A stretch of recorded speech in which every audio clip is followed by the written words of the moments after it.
The courthouse steps were slick with morning dew when Nora Kennedy arrived at 6:30 a.m., her orange maintenance uniform crisp despite the early hour.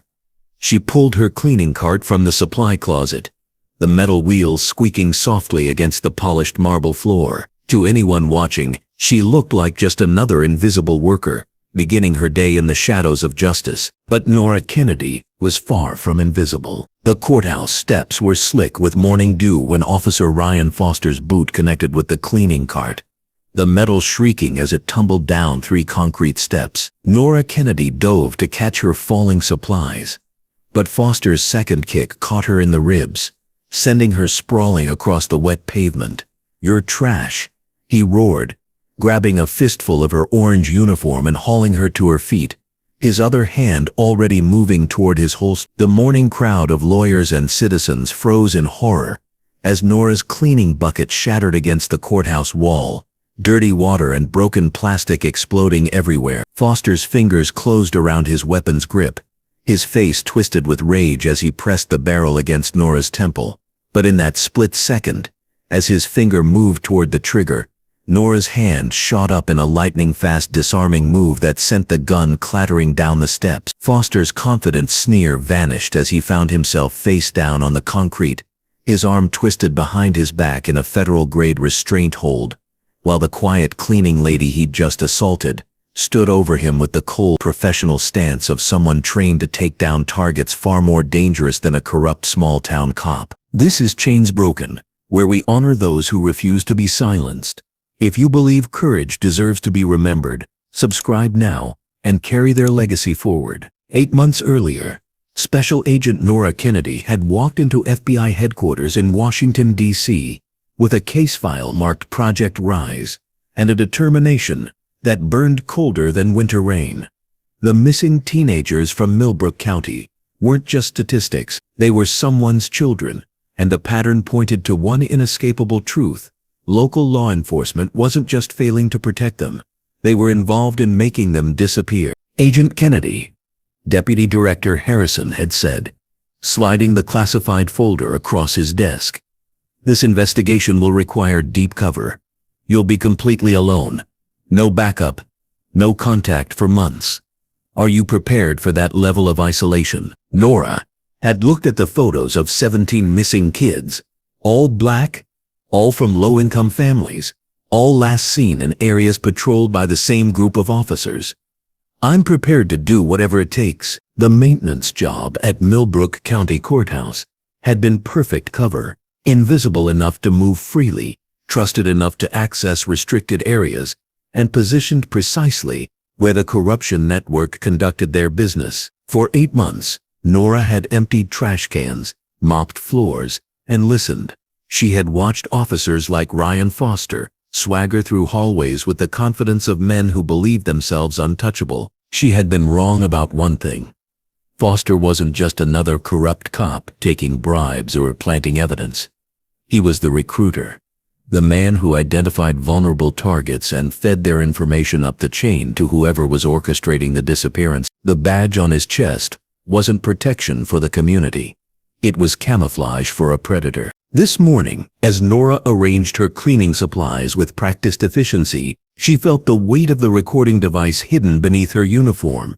Today would be different. After 8 months of gathering evidence, documenting patterns and building her case, she was ready to surface. The question wasn't whether Foster would reveal himself. It was whether she could maintain her cover long enough to capture the confession that would bring down the entire network. "Morning, Nora," called Jalen Morrow, the courthouse security guard, as he unlocked the main entrance. His voice carried the friendly exhaustion of someone who'd been working double shifts to support his family. "You're here early again." "Floors won't clean themselves," Nora replied, keeping her tone light while mentally noting that Jalen would be the perfect witness.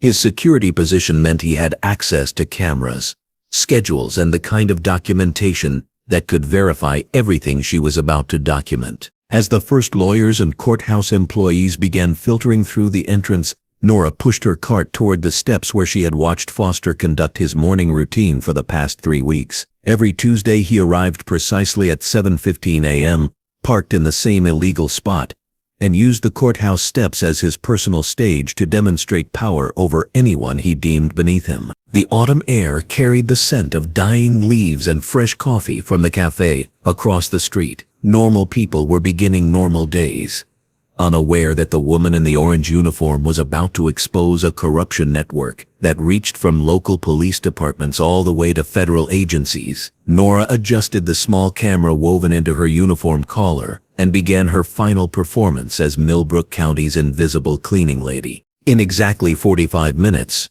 Ryan Foster would arrive, and by the time he left, the whole world would know exactly who he really was. Officer Ryan Foster's alarm screamed at 6:00 a.m., jerking him from dreams where he was always the hero. He rolled out of bed with the mechanical efficiency of someone who had been wearing a badge for 12 years and had never once questioned whether he deserved it. The mirror reflected a man who saw authority in every line of his face, from the gray threads in his dark hair to the permanent scowl that had settled around his eyes like scar tissue. Another day of cleaning up the streets, he muttered, pulling on his uniform with the same pride other men reserved for military dress.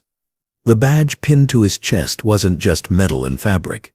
To Foster, it was proof that he belonged to something bigger than himself, something that gave him the right to make decisions about who mattered and who didn't. Mira Langford, his wife of 8 years, moved around the kitchen with the careful quiet of someone who had learned to read her husband's moods like weather patterns. She set his coffee on the counter without making eye contact, a ritual that had replaced actual conversation somewhere around their 5th anniversary. "Working late again tonight?" she asked, though they both knew it wasn't really a question. "Crime doesn't keep office hours," Foster replied, stirring sugar into his coffee with more force than necessary. The truth was more complicated. His real work happened after his official shift ended, in parking lots and abandoned buildings, where no one asked questions about missing paperwork or teenagers who never made it home. His phone buzzed against the kitchen counter. A text from an unknown number, but Foster recognized the code immediately. Package pickup required.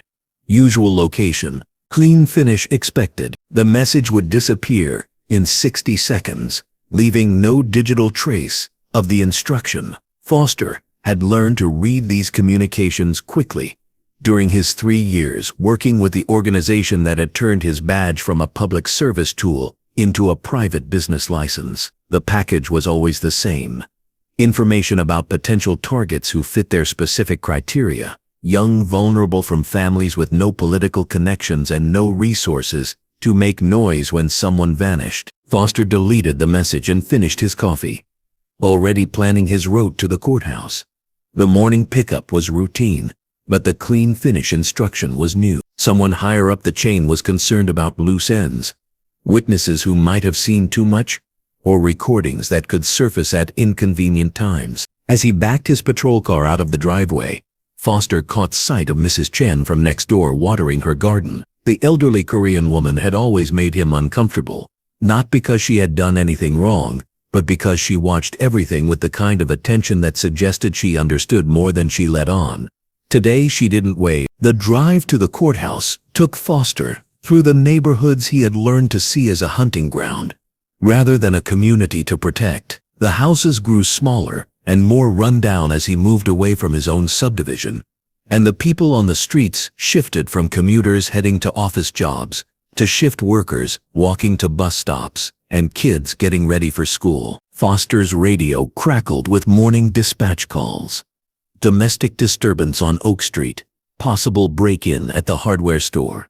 Routine calls that other officers would handle while he focused on more important work. His badge gave him the freedom to prioritize his own agenda, and no one at the department questioned why Officer Foster always volunteered for the cases involving teenage runaways or family disturbances in certain neighborhoods. The courthouse came into view as Foster turned onto Main Street.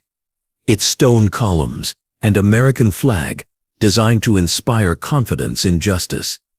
To Foster, it represented something different, the place where his real employers conducted business under the cover of legitimate government work. Judges, prosecutors, and social workers who understood that some problems required solutions that couldn't be found in law books. Foster parked in his usual spot, a loading zone technically reserved for courthouse vehicles, and checked his reflection in the rearview mirror.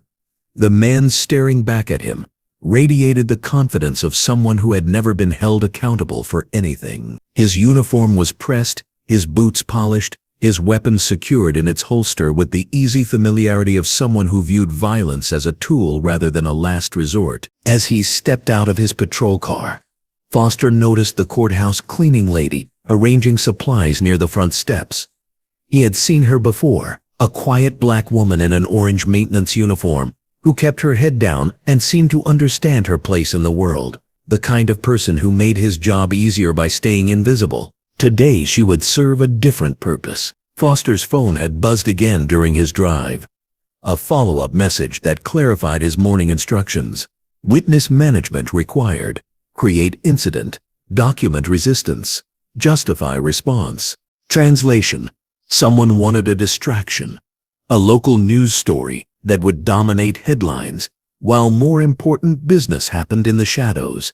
Foster was being asked to create a situation that would let him eliminate a potential problem while providing cover for operations elsewhere. He looked at the cleaning lady again, noting her isolation, her vulnerability, and her perfect positioning for the kind of public confrontation that could be spun a dozen different ways depending on who was telling the story. Foster adjusted his utility belt and began walking toward the courthouse steps, already planning how he would describe the incident in his report. Aggressive subject, suspicious behavior, threat to public safety, words he had used before when reality needed to be adjusted to fit his version of events. What Foster didn't know, as he approached the woman who had been watching him for 8 months, was that she had been reading his messages too. Every coded instruction, every package pickup, every detail of the network that had trusted him with their darkest secrets. Special Agent Nora Kennedy had been waiting for this moment since the day she first put on that orange uniform. And she was ready to give Officer Ryan Foster exactly the confrontation he was looking for. Officer Ryan Foster's boots echoed against the courthouse steps, with the deliberate rhythm of someone who owned every inch of ground he walked on. The morning sun cast his shadow long and dark across the concrete as he approached the woman in the orange maintenance uniform. To the lawyers and courthouse employees beginning to gather for the day's proceedings, he looked like any other officer conducting routine business. Nora Kennedy felt his approach before she saw him. 8 months of surveillance had taught her to recognize the particular weight of his footsteps, the way he moved through space like he was claiming territory. She continued organizing her cleaning supplies with practiced calm, but every muscle in her body was coiled and ready. The recording device hidden beneath her uniform was already active, capturing everything. "Excuse me," Foster said, his voice carrying the false courtesy that always preceded his worst behavior. "I need to see some identification." Nora looked up slowly, meeting his eyes with the careful deference she had perfected over months of playing this role. "Is there a problem, officer?" "That's what I'm trying to determine." Foster's hand drifted toward his utility belt, in a gesture designed to intimidate. "This is a government building. I need to verify that you're supposed to be here." Around them, the morning courthouse traffic was beginning to build. Lawyers in expensive suits climbed the steps while checking their phones. Court clerks and administrative staff filtered through the main entrance, most of them too focused on their own responsibilities to pay attention to what appeared to be a routine security check. But Jalen Morrow was watching from his position at the security desk just inside the main entrance. As the courthouse security guard, he knew exactly who Nora was and how long she had been working there. More importantly, he recognized the predatory stance Foster had adopted, the way the officer was positioning himself to block Nora's movement, while creating the appearance of official business. Nora reached for the maintenance worker ID, clipped to her uniform, but Foster stepped closer, invading her personal space in a way that made several passers-by glance over with uncomfortable recognition. They had all seen this dynamic before. An officer using his badge to assert dominance over someone who couldn't fight back. "Nora Thompson, maintenance staff," she said quietly, holding out her identification with hands that appeared steady, despite the adrenaline beginning to pump through her system. Foster took the ID, but didn't look at it. Instead, he studied her face with the calculating expression of someone trying to find an excuse for what he had already decided to do. "Thompson, huh? That's not what you look like to me." The racial undertone in his voice was unmistakable, and it hung in the air like smoke from a fire. Everyone could smell, but no one wanted to acknowledge. A young lawyer paused on the steps, her briefcase halfway to her car, clearly debating whether to intervene. An older courthouse employee shook his head and continued walking, unwilling to make himself a target. "I'm sorry, sir," Nora said, maintaining the submissive tone that had kept her cover intact for 8 months.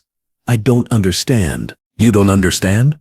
Foster's voice rose just enough to draw more attention. "Let me explain something to you. This courthouse serves law-abiding citizens, people who belong in this community.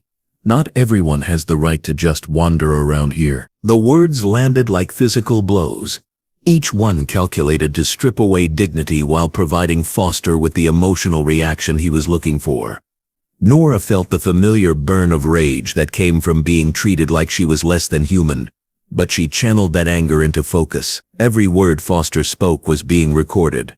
Every gesture was being documented. The case she had been building for 8 months was finally reaching its conclusion. "I work here every morning, officer," Nora replied, her voice still respectful but carrying just enough firmness to suggest that something deeper was stirring beneath the surface. "Work?" Foster laughed, a sound empty of humor. "Cleaning up after your betters isn't work. It's charity, and charity can be revoked." The courthouse steps had become a stage, and Foster was performing for an audience that was growing more uncomfortable by the minute. But discomfort wasn't action. The lawyers and courthouse employees who witnessed his behavior were caught in the familiar paralysis that comes from watching injustice unfold in broad daylight.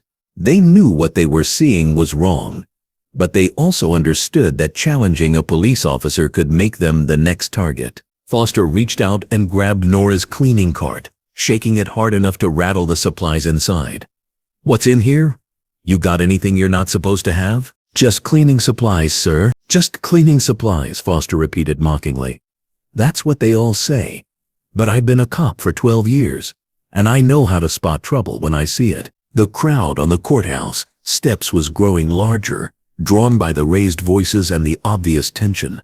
Some people pulled out their phones, not yet recording but clearly preparing to document whatever was about to happen. Foster noticed the phones and felt the familiar thrill that came from having an audience for his authority. Nora felt the moment approaching like a thunderstorm building on the horizon. Foster's escalation was following the same pattern she had observed in case files and witness statements for months. The verbal humiliation would continue until he had extracted sufficient submission, or until something triggered his need to assert physical dominance. She glanced toward the courthouse entrance and caught Shaylin Morrow's eye.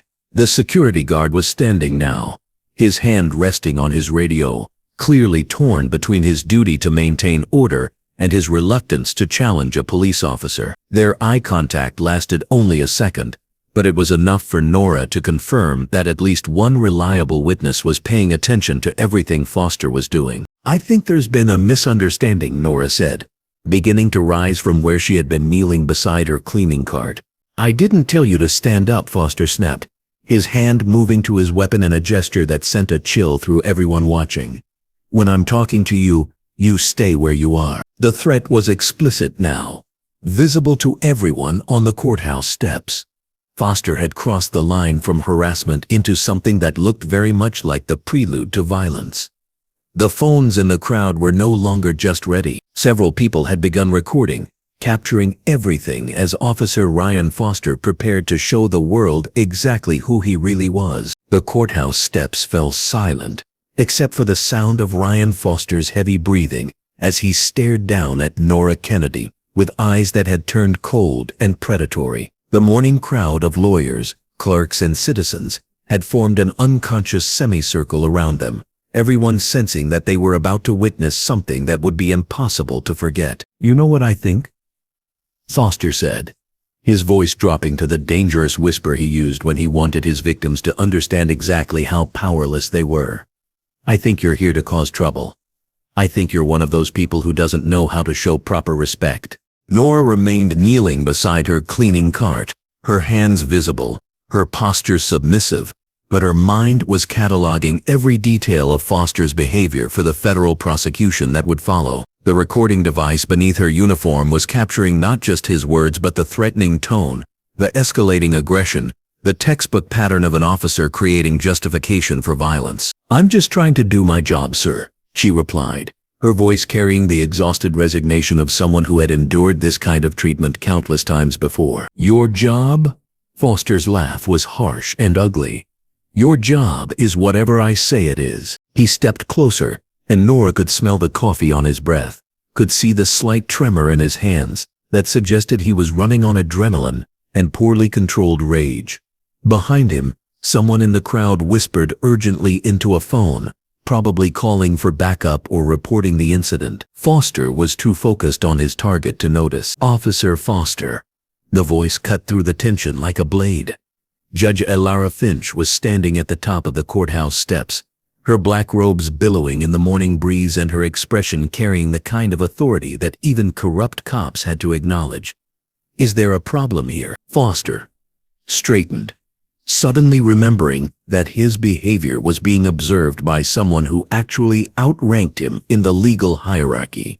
"Just conducting a routine security check, Your Honor, making sure this individual has legitimate business in the courthouse." Judge Finch looked from Foster to Nora to the growing crowd of witnesses, her sharp eyes taking in every detail of the situation.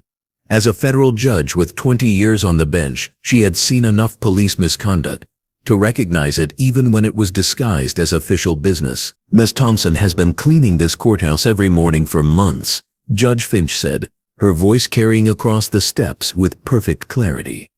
"I think her legitimacy has been well established." The judge's intervention should have ended the confrontation. Any reasonable officer would have apologized for the misunderstanding and found somewhere else to be. But Ryan Foster wasn't reasonable, and the text message on his phone had been very specific about creating an incident that would justify a clean finish. "With respect, Your Honor," Foster said, his tone suggesting anything but respect. "Security decisions are law enforcement responsibilities. I need to complete my investigation." He turned back toward Nora, and something in his expression had shifted from aggression to something much darker. The crowd sensed it too. Several people stepped back instinctively, and the phones recording the incident zoomed in closer, their operators realizing they might be documenting something that would make national news. "Stand up," Foster ordered. "I need to search that cart." Nora rose slowly, and as she did, Foster's foot shot out in a vicious kick that connected with the metal cart and sent it tumbling down the courthouse steps. Cleaning supplies exploded across the concrete in a cascade of bottles, rags, and broken plastic.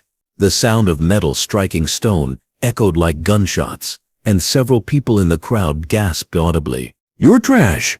Foster roared, his voice carrying across the courthouse plaza with perfect clarity.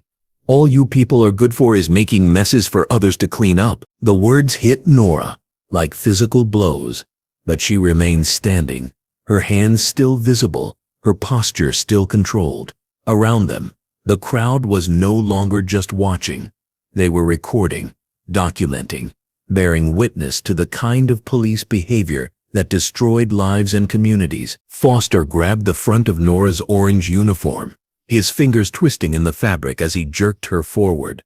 She stumbled, but didn't fall, her FBI training keeping her balanced even as Foster's second kick caught her in the ribs and sent her sprawling across the wet pavement. The impact drove the air from her lungs, and for a moment Nora lay still on the courthouse steps, while dirty water from her scattered supplies soaked through her uniform. Foster stood over her, his hand moving toward his holster with deliberate slowness, giving everyone watching time to understand exactly what he was threatening. "Officer Foster, stop this immediately."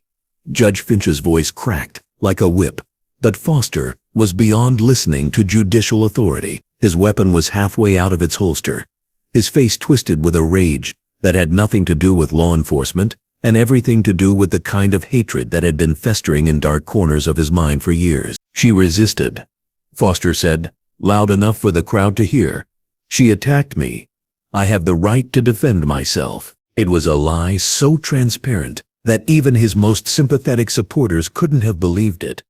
But Foster had learned long ago that the truth was whatever he said it was, especially when his word was backed by a badge and a gun. Nora looked up at him from the courthouse steps, her uniform stained with dirty water and her ribs aching from his kick, and saw the barrel of his service weapon pointing directly at her head. The crowd around them had gone completely silent, everyone frozen by the realization that they were about to witness an execution in broad daylight on the steps of a courthouse. Foster's finger moved toward the trigger. His eyes locked on Nora's face as he savored the moment of absolute power. He had done this before, in darker places with fewer witnesses, and he had never faced consequences. Today would be no different, but as Foster's finger tightened on the trigger, Nora Kennedy stopped being a cleaning lady and became what she had always been.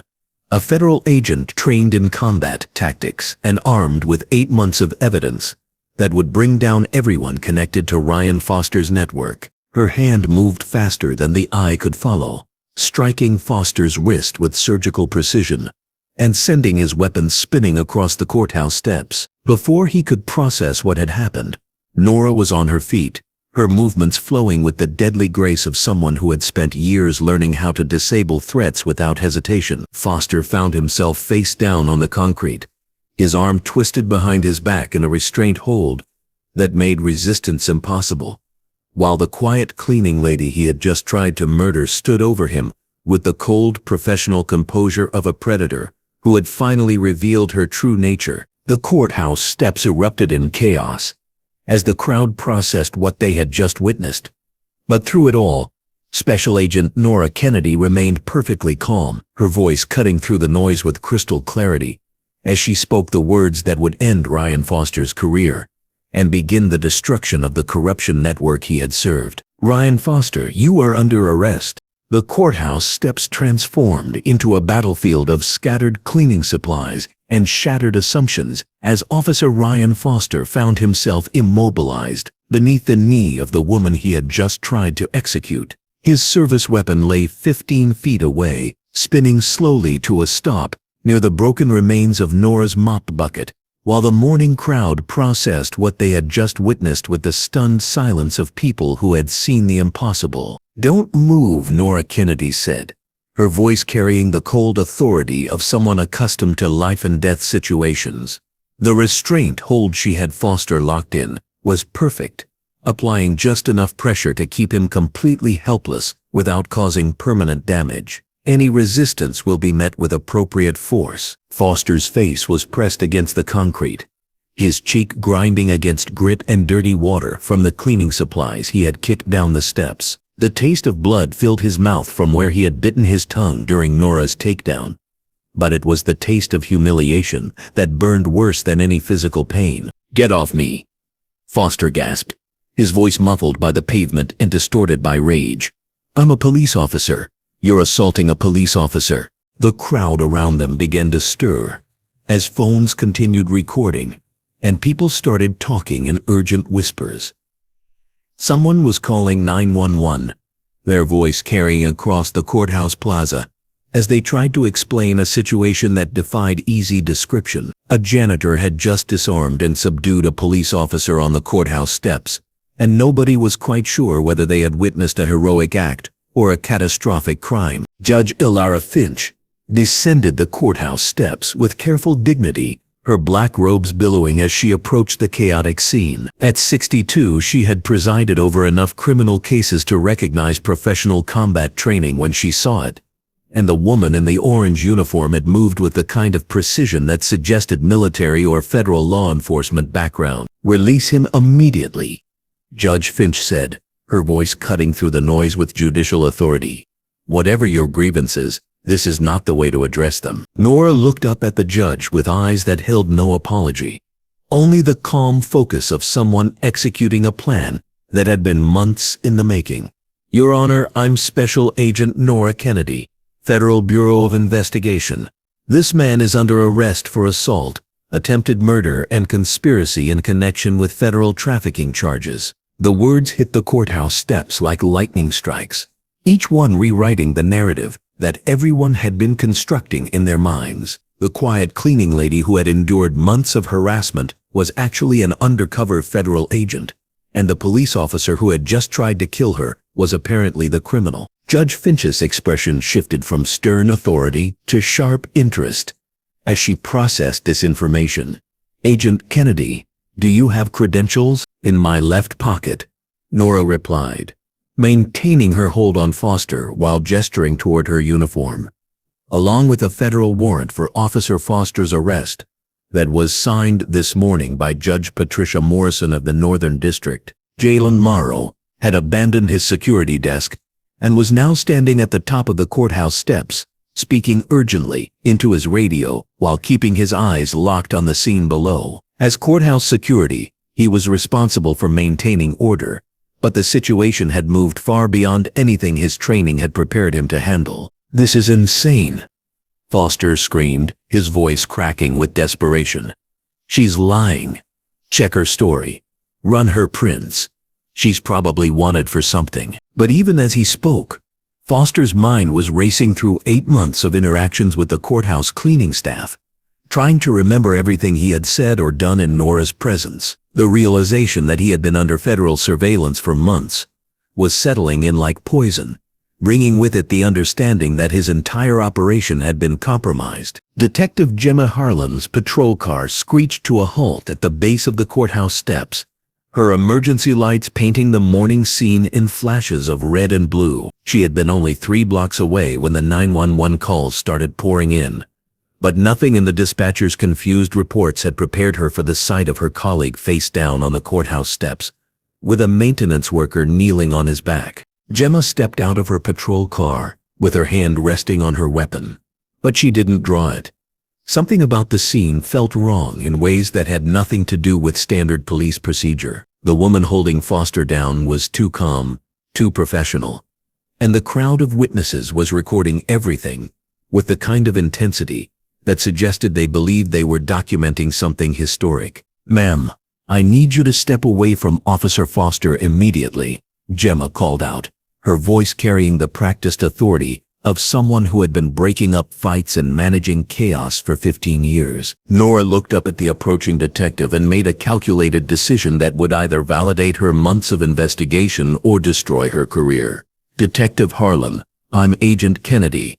I have reason to believe you're one of the clean cops in this department, which is why I'm going to ask you to take custody of Officer Foster and ensure he doesn't have access to communication devices or other officers until federal agents arrive to process the scene." Gemma stopped walking, her mind trying to process information that didn't fit any of the categories her training had given her. The woman in the maintenance uniform was speaking with the confidence of someone accustomed to giving orders to law enforcement, and her knowledge of Gemma's name and reputation suggested access to intelligence that ordinary civilians didn't possess. "How do you know who I am?"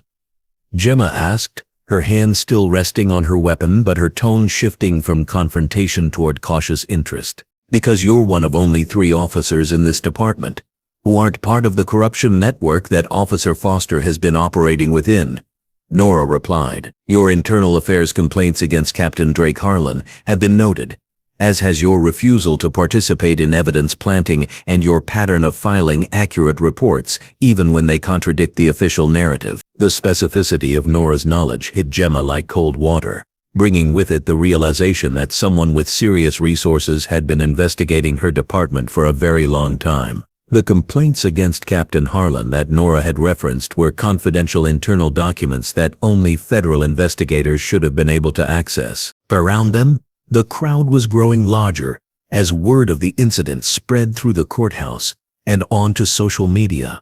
Lawyers were calling their offices to report that they might be late for hearings. Court clerks were streaming out of the building to witness whatever was happening on their front steps. And somewhere in the distance, more sirens were approaching as additional law enforcement units responded to calls about an officer in distress. Nora felt the weight of the moment settling around her like armor. 8 months of careful planning and dangerous undercover work had led to this precise instant, and everything that happened next would determine whether her investigation succeeded or whether Ryan Foster and his network would find a way to escape justice once again. Foster's desperate struggles beneath her knee were weakening as exhaustion and the reality of his situation began to set in. The man who had swaggered through courthouse hallways for years, intimidating witnesses and destroying lives with casual cruelty, was about to learn what it felt like to be completely powerless. "Detective Harlan," Nora said, her voice cutting through the morning chaos with perfect clarity. "I'm about to show you evidence that Officer Foster has been involved in human trafficking, evidence tampering, and the disappearance of 17 teenagers over the past 3 years. The question is whether you're going to help me bring him to justice, or whether you're going to help him cover it up."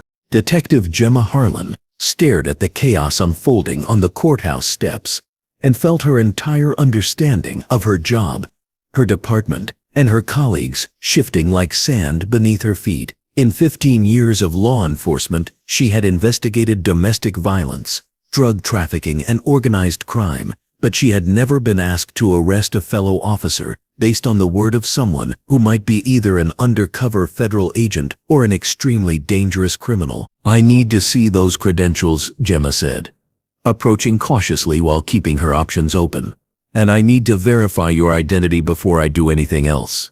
Nora nodded toward her left pocket, while maintaining her restraint hold on Foster, who had finally stopped struggling and was lying still against the courthouse steps. "My badge and identification are in my uniform pocket, along with the federal warrant. But before you reach for them, you should know that there are 3 other federal agents positioned around this courthouse who have been monitoring this operation, and they're prepared to intervene if this situation goes wrong." The mention of additional federal agents sent a chill through Gemma's spine, bringing with it the realization that whatever was happening here was much larger than a simple assault between a cop and a civilian. Federal resources weren't deployed for minor crimes, and undercover operations that lasted months suggested investigations into serious felonies. Judge Alara Finch moved closer to the group, her judicial instincts telling her that she was witnessing something that would have major implications for her courthouse and everyone who worked there. "Agent Kennedy, if that is indeed who you are, I need to understand the scope of what you're alleging against Officer Foster." Nora looked up at the judge with eyes that held the weight of months of investigation and documentation. "Your Honor, Officer Foster has been operating as the primary recruiter for a human trafficking network that has been responsible for the disappearance of 17 teenagers from this county over the past 3 years. He uses his badge to identify vulnerable targets, gather intelligence on their family situations, and coordinate their abduction with other members of his organization." The accusation hit the courthouse steps like an explosion, sending shockwaves through everyone within earshot. Jalen Morrow dropped his radio, his face draining of color as he processed the implications of what he had just heard. The lawyers and courthouse employees who had been recording the incident suddenly understood that they weren't just witnessing a confrontation between a cop and a civilian. They were documenting the exposure of a criminal conspiracy that reached into the heart of their justice system. "That's insane," Foster screamed from beneath Nora's knee, his voice raw with desperation. "She's lying. I'm a decorated police officer. I've served this community for 12 years. But even as he protested his innocence, Foster's mind was racing through the implications of Nora's accusations. If she really was a federal agent, if she really had been investigating him for months, then she had access to communications, financial records, and surveillance footage that could destroy not just his career, but his entire organization. Gemma reached carefully into Nora's pocket and extracted a leather badge case that felt substantial and authentic in her hands. She opened it to reveal a gold FBI badge, an identification card that appeared genuine, but she had no way to verify their authenticity without calling federal headquarters. "Agent Kennedy," Gemma said, reading from the identification card, "according to this, you've been assigned to the Bureau's Human Trafficking Task Force for the past 5 years. "That's correct," Nora replied. "I've been working undercover in this courthouse for 8 months, documenting Officer Foster's activities and building a case against his entire network. Everything he's done during that time has been recorded, including his recruitment activities, his coordination with other conspirators, and his use of police resources to facilitate criminal enterprises. The crowd around them was growing more agitated. As word of the human trafficking allegations spread through the assembled witnesses, parents thought about their own children. Courthouse employees remembered interactions with Foster that had seemed strange at the time, and everyone began reassessing months or years of seemingly routine police work through the lens of criminal conspiracy. Foster's radio crackled to life, the dispatcher's voice cutting through the morning air with professional calm. "Unit 47, please respond to your radio. We have reports of an officer in distress at the courthouse." Gemma reached for the radio clip to Foster's belt, but Nora's voice stopped her. "Detective Harlan, I strongly advise against allowing Officer Foster to communicate with his department until federal agents arrive to secure the scene. Based on our investigation, we have reason to believe that Captain Drake Harlan and at least 3 other officers are part of Foster's network." The mention of Captain Harlan sent another shock through Gemma's system. Drake Harlan was her supervisor, the man who had been making her life difficult for the past 2 years because of her refusal to go along with questionable tactics and her insistence on filing accurate reports. If he was truly part of a criminal conspiracy, then Gemma's career-long struggle against corruption in her department suddenly made perfect sense. "How do you know about my problems with Captain Harlan?" Gemma asked, her voice tight with the stress of having her professional life dissected by a stranger. "Because you're one of the reasons this investigation was possible," Nora replied.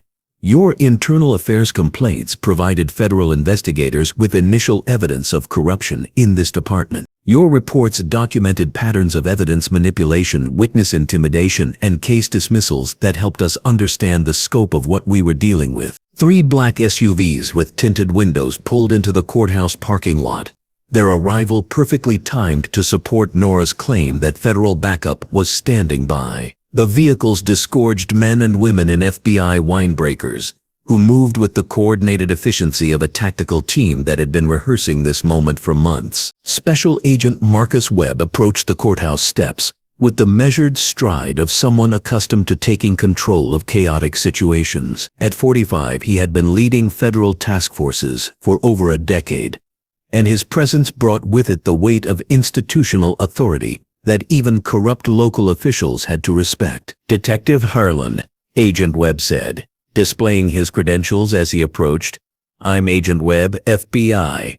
We're here to take custody of Officer Foster and to begin processing this scene as part of an ongoing federal investigation into human trafficking and police corruption." Gemma looked from Agent Webb to Nora, to the growing crowd of federal agents surrounding the courthouse, and understood that her quiet career as a local detective was about to become significantly more complicated. She was being asked to choose sides in a conflict that would reshape her department, and possibly her entire community. Foster's desperate voice cut through the morning air. "One more time, this is a setup. They're trying to destroy good cops because they can't stand law and order.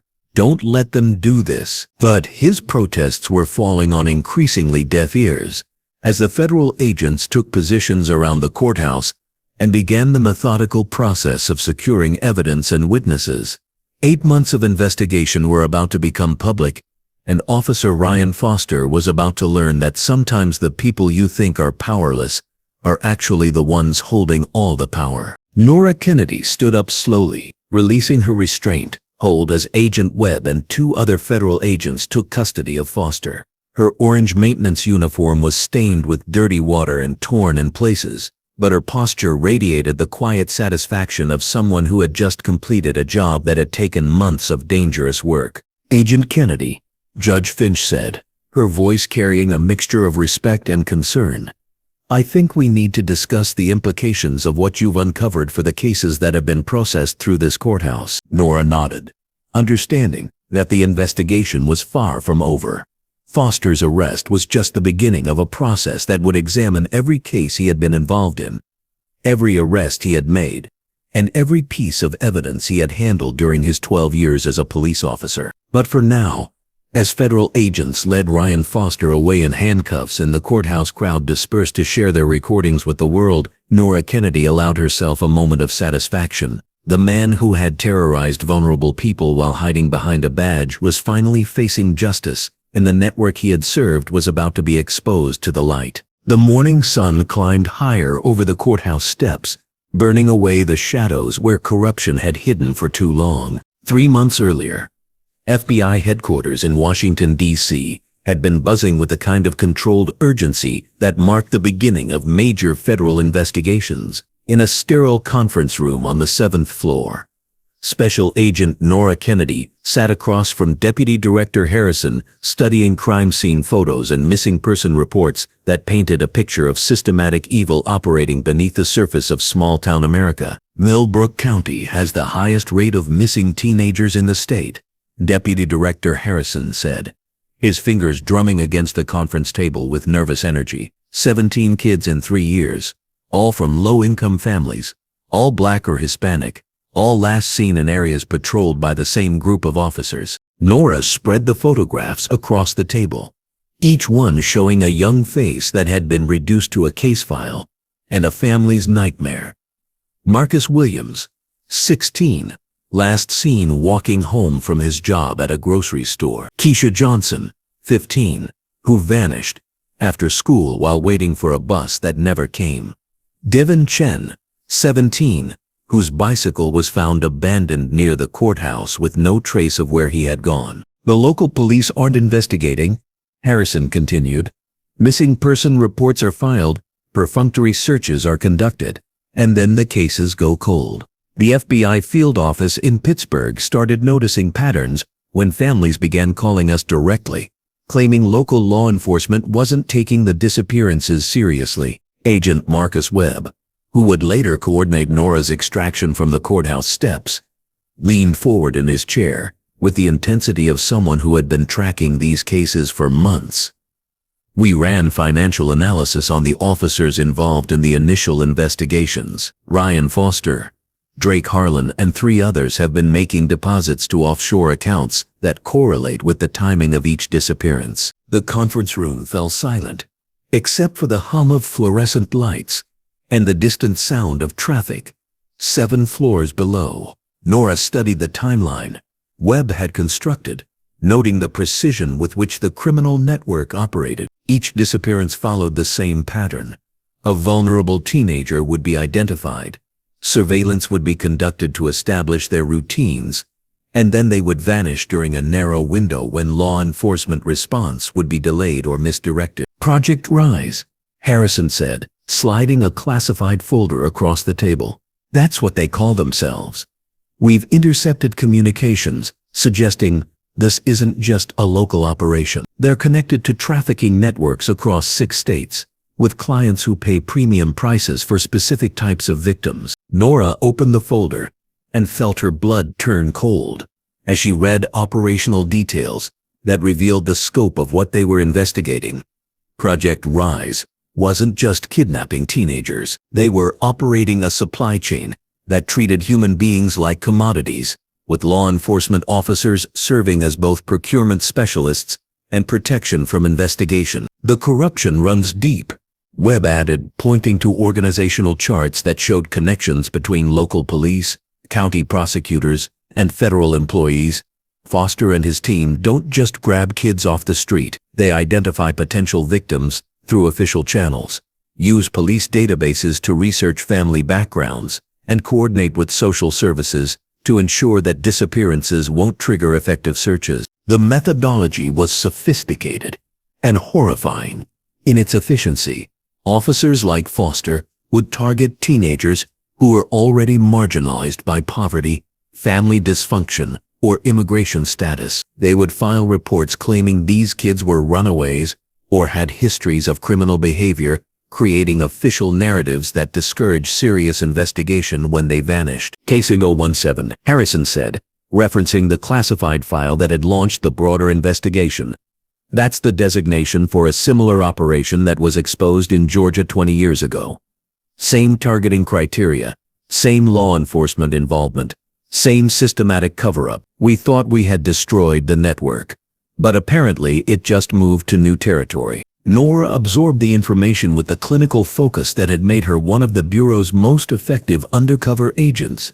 But beneath her professional composure, she felt the familiar burn of anger that came from confronting institutional evil. Children were being stolen from families and sold to predators, and the people sworn to protect them were the ones facilitating their destruction. "What's our entry point?" Nora asked, already knowing that her question was really a commitment to whatever dangerous assignment was about to be proposed. "Millbrook County Courthouse," Harrison replied. "That's where Foster and his team coordinate their activities. They use court appearances, family court sessions, and juvenile detention processing to identify and research potential targets. We need someone inside who can document their methods and gather evidence for prosecution." Webb pulled out surveillance photos showing Foster and other officers moving through courthouse hallways with the casual confidence of people who believe themselves untouchable. The courthouse employs a maintenance staff that has access to every office, every conference room, and every area where sensitive conversations take place. "If we can get an agent into that environment." "How long?" Nora asked, understanding that deep cover assignments measured time in months or years, rather than days or weeks. "As long as it takes," Harrison said. "These kids deserve justice, and their families deserve answers.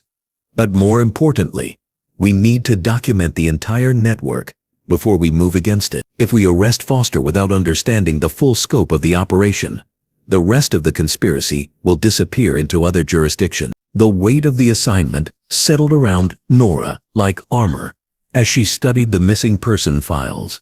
One more time, 17 families had been destroyed by the criminal network operating under cover of law enforcement authority. 17 kids had been reduced to photographs and case numbers while their tormentors collected paychecks from taxpayers who trusted them to serve and protect. "Agent Kennedy," Harrison said, his voice carrying the formal authority of someone issuing orders that would reshape lives.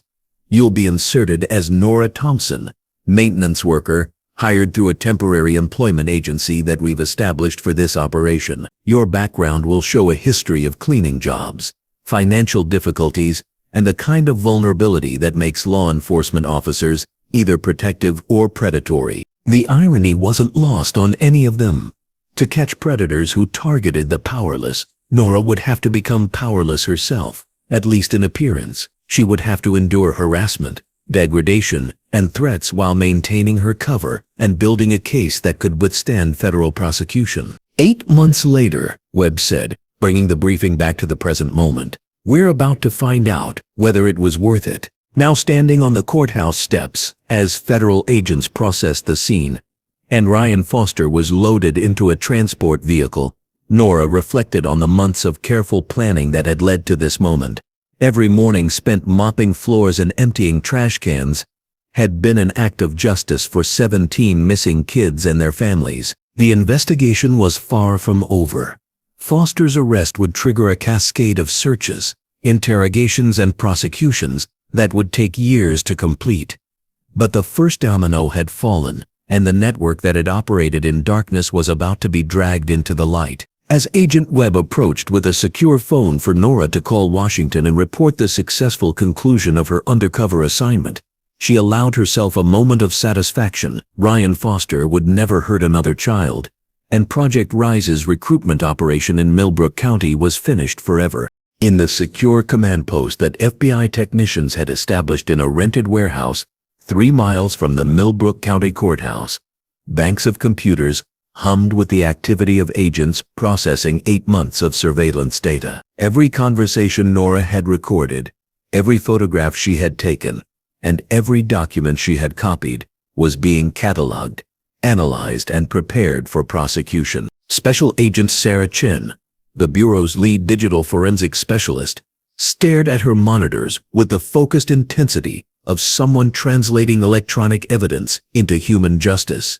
The headphones covering her ears delivered Ryan Foster's voice in crystal clear quality as he discussed package deliveries and client specifications with the casual tone most people reserved for discussing grocery shopping. "We've got him on 17 separate recordings discussing trafficking operations," Chen announced to the command post, her voice carrying the satisfaction of someone who had just built an unshakable case. "He uses coded language, but the patterns are consistent enough that any jury will understand what he's really talking about. Agent Webb moved between workstations like a conductor orchestrating a complex symphony of evidence gathering.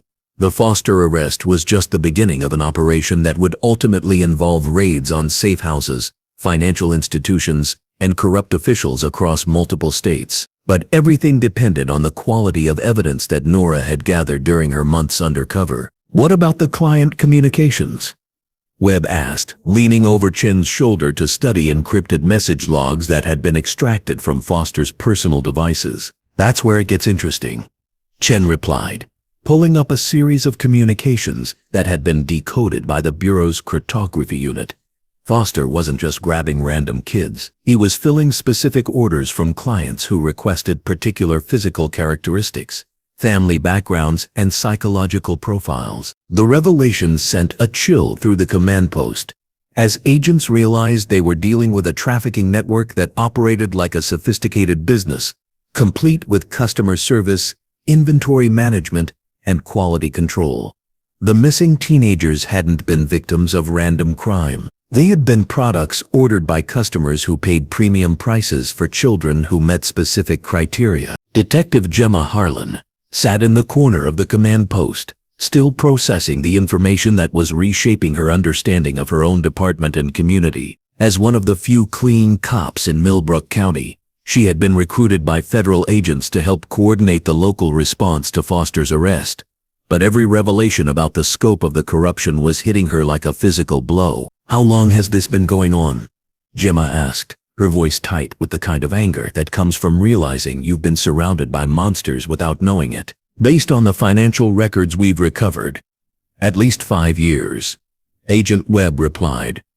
"But the communication patterns suggest that Foster and his network have connections to older operations that might date back decades." Webb pulled up organizational charts that showed relationships between current suspects and retired officers, former prosecutors, and officials who had moved to different jurisdictions over the years. The pattern suggested that Project Rise wasn't a new criminal enterprise, but rather the latest iteration of a network that had been operating and evolving for generations. "Case 017, Chen said, referencing the classified file that had provided the initial framework for understanding the current investigation.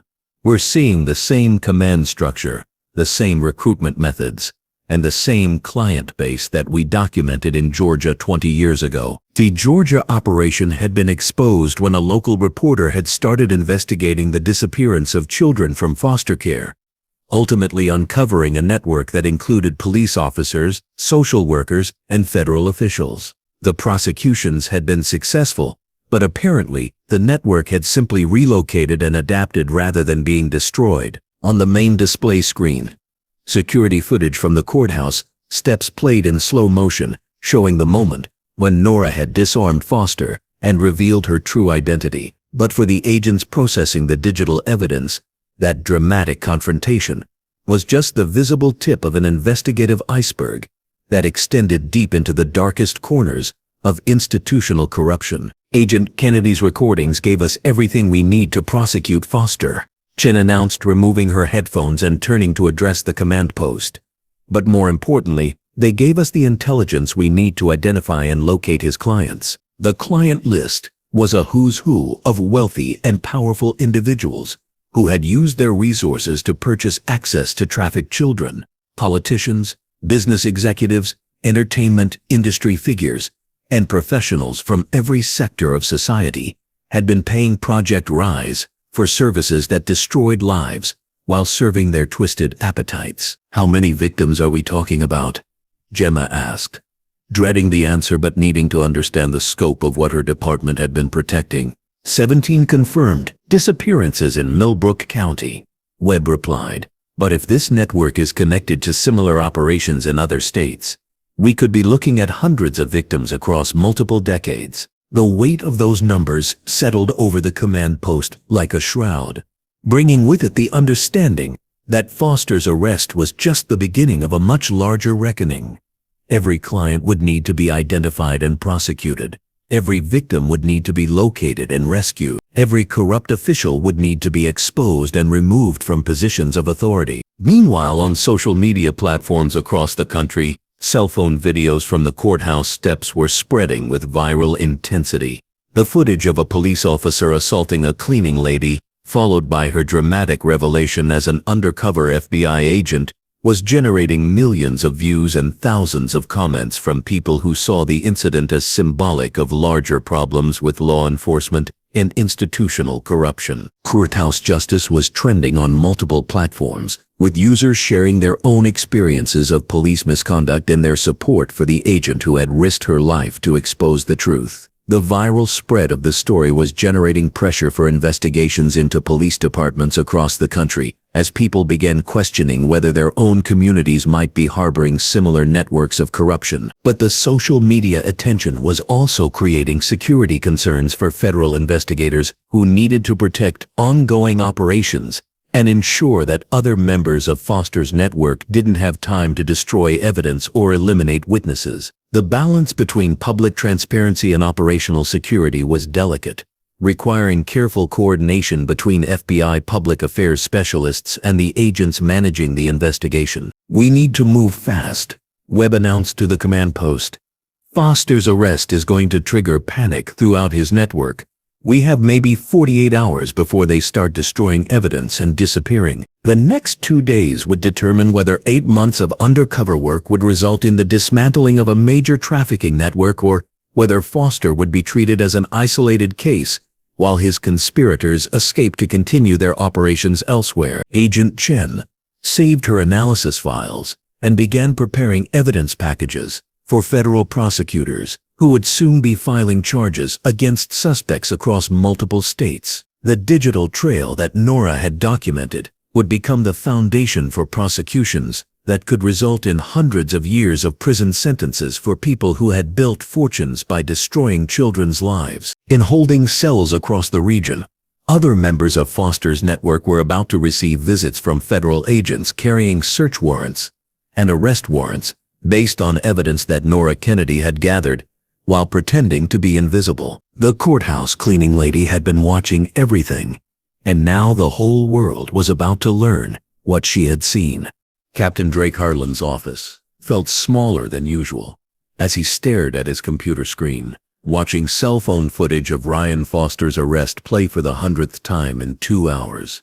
The coffee in his mug had gone cold, but he didn't notice. His attention was fixed on the moment when the courthouse cleaning lady revealed herself as an FBI agent, a revelation that had just destroyed years of careful planning and profitable operations. The phone on his desk rang with the insistent urgency that meant someone important was demanding answers. Harlan let it ring 6 times before picking up, buying himself precious seconds to construct a response that might salvage something from the disaster unfolding across his department. "Captain Harlan speaking. Drake, what the hell is happening in your jurisdiction?"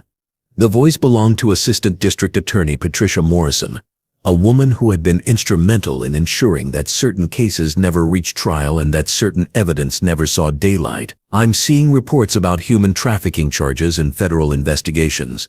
Tell me Ryan Foster wasn't really involved in what they're claiming." Harlan closed his eyes and felt the weight of 20 years in law enforcement pressing down on his shoulders like a physical force. Foster hadn't just been a corrupt cop, taking bribes or planting evidence. He had been the operational heart of a network that generated millions of dollars in revenue by treating children like inventory. "Patricia, I need you to listen carefully," Harlan said, his voice dropping to the whisper he used when discussing matters that could never be recorded or repeated. "Foster got careless. He let an undercover federal agent document everything. Our exposure is total." The silence on the other end of the line stretched for nearly 30 seconds, punctuated only by the distant sound of emergency sirens as more federal vehicles arrived to process the courthouse scene. When Morrison finally spoke, her voice carried the controlled panic of someone watching their career and freedom disappear simultaneously. "How much do they know?" "Assume they know everything," Harlan replied, already opening desk drawers to remove documents that needed to be destroyed immediately. Foster kept records. He recorded conversations. He maintained client communications. If they've been investigating for 8 months, they have enough evidence to prosecute every member of our organization. The organization That was how they had always referred to Project Rise, as if giving it a corporate designation could somehow legitimize the systematic destruction of children's lives. They had operated with the efficiency of a business and the protection of institutional authority, believing that badges and judicial positions made them untouchable. What about the emergency protocols? Morrison asked, referring to procedures they had established for exactly this scenario. Can we contain the damage? Harlan looked at surveillance photos scattered across his desk.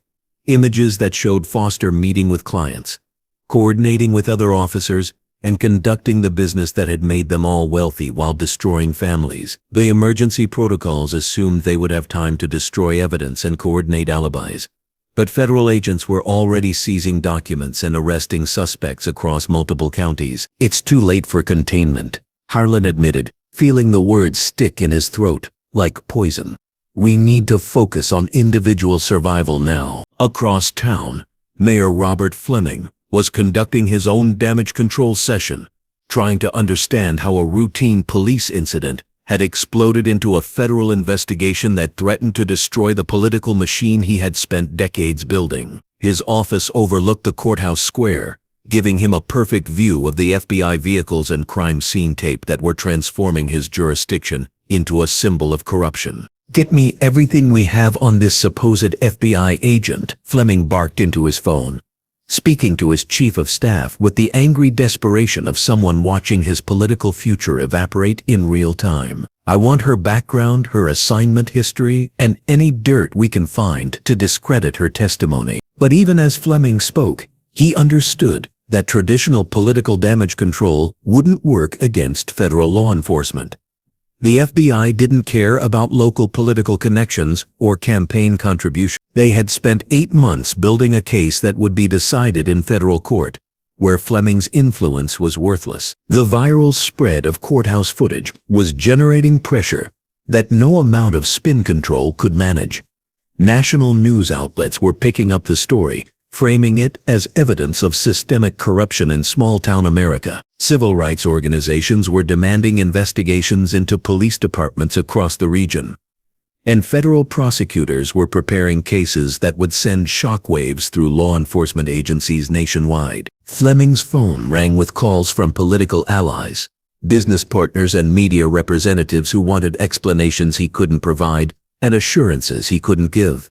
Each conversation reinforced his growing understanding that Foster's arrest hadn't just exposed individual corruption. It had pulled back the curtain on an entire system of institutional evil that extended far beyond Millbrook County. Judge Patricia Morrison, the federal judge whose warrant had authorized Foster's arrest, received her own phone call that afternoon. Unlike the panicked conversations happening across local government, this call came from FBI Deputy Director Harrison, with an update on the investigation's progress. Your Honor, we've executed 14 search warrants based on evidence gathered during Agent Kennedy's undercover operation, Harrison reported. We're prepared to file federal trafficking charges against 8 suspects, including 5 current law enforcement officers and 2 prosecutors. Judge Morrison had spent 20 years on the federal bench, presiding over cases involving organized crime, political corruption, and corporate fraud. But the scope of Project Rise's operations shocked even her experienced perspective. The systematic targeting of vulnerable children by people sworn to protect them represented a betrayal of public trust that demanded the harshest possible legal response. Director Harrison, I want to ensure that this prosecution receives every resource the federal system can provide. Morrison replied, these defendants won't receive plea deals or reduced sentences. They'll face the full consequences of their actions. The legal machinery was already grinding into motion, powered by 8 months of evidence that Nora Kennedy had gathered while enduring harassment and maintaining her cover. Federal grand juries would soon begin reviewing testimony and evidence packages that would result in indictments spanning multiple states and decades of criminal activity. But the immediate priority was protecting potential witnesses and preventing the destruction of evidence by network members who weren't yet in custody. Teams of federal agents were conducting simultaneous raids across the region, seizing computers, financial records, and communications equipment before suspects could eliminate incriminating materials. Captain Harlan stared at his reflection, in his office window and saw a man who had chosen money over morality so gradually that he couldn't identify the exact moment when he had become a monster. The badge on his chest, which had once represented his commitment to justice, now felt like a weight that was pulling him toward prison and disgrace. His desk phone rang again, but this time he didn't answer. Through his window he could see federal agents setting up a mobile command post in the courthouse parking lot, their presence transforming his jurisdiction from a place where he wielded authority into a crime scene where he was just another suspect. The network that had operated in shadow for years was being dragged into daylight, and no amount of political influence or institutional protection could save them from the consequences of their choices. The FBI safe house was a nondescript suburban residence that had been converted into a secure briefing facility for sensitive operations. Special Agent Nora Kennedy sat across from Deputy Director Harrison and Agent Marcus Webb, finally out of her orange maintenance uniform and back in the professional attire that reflected her true identity as a federal investigator. Agent Kennedy, what you've accomplished over the past 8 months has given us the foundation for prosecuting not just Ryan Foster's network, but similar operations across 6 states, Harrison said, spreading classified documents across the briefing table. However, we need to discuss the implications of what you uncovered about case. Nora leaned forward, recognizing the significance of referencing the Georgia operation that had supposedly been dismantled 20 years earlier. During her undercover work, she had discovered communications that suggested Project Rise wasn't an independent criminal enterprise,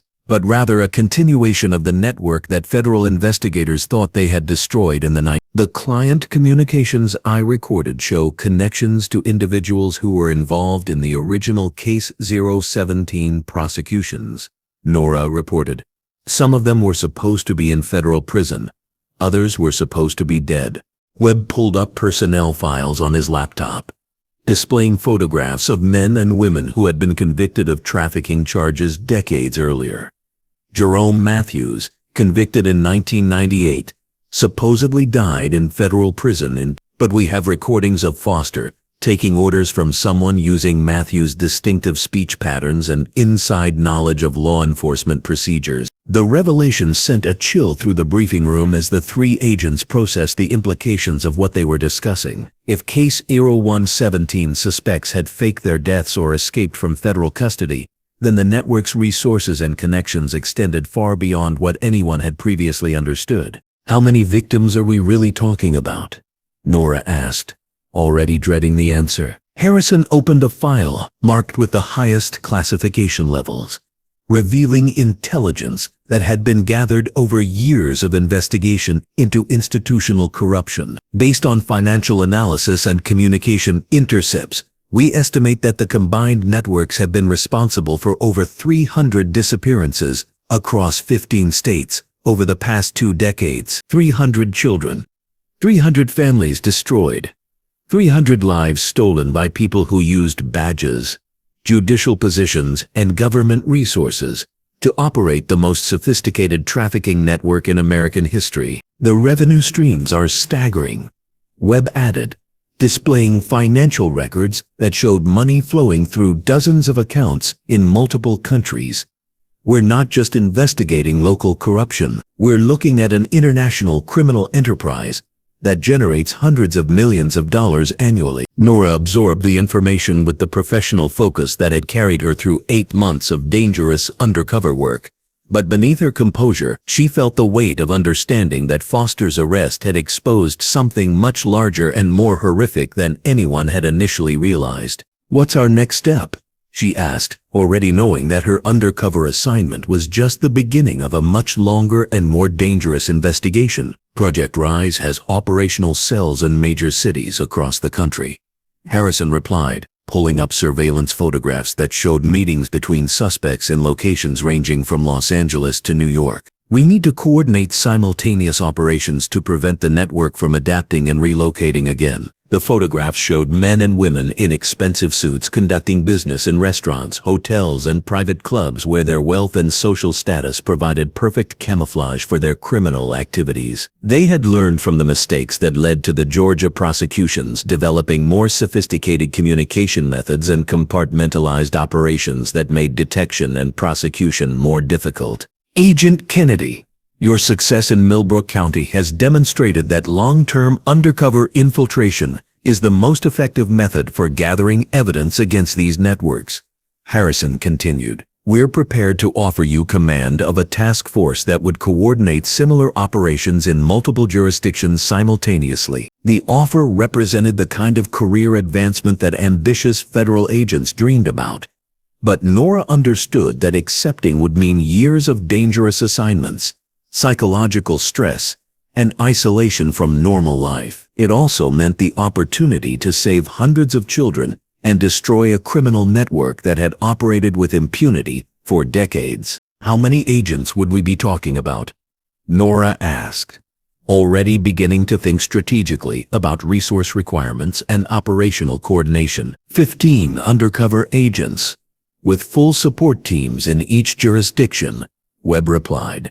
The largest anti-trafficking operation in Bureau history, but it would take 3 to 5 years to complete, and the personal risks would be substantial. The briefing room fell silent as Nora considered the implications of what was being offered. She thought about the 17 missing teenagers whose photographs had started this investigation, about the families who still didn't know what had happened to their children, and about the thousands of other victims whose cases had never been investigated because local law enforcement was protecting their abductors. I accept, Nora said, her voice carrying the quiet determination that had sustained her through 8 months of harassment and danger. But I want operational control over every aspect of the investigation. No interference from political considerations, and no compromises for the sake of jurisdictional cooperation. Harrison nodded, understanding that Nora's conditions weren't negotiable. The scope of Project Rise's operations required the kind of focused, uncompromising investigation that only someone with her experience and commitment could lead effectively.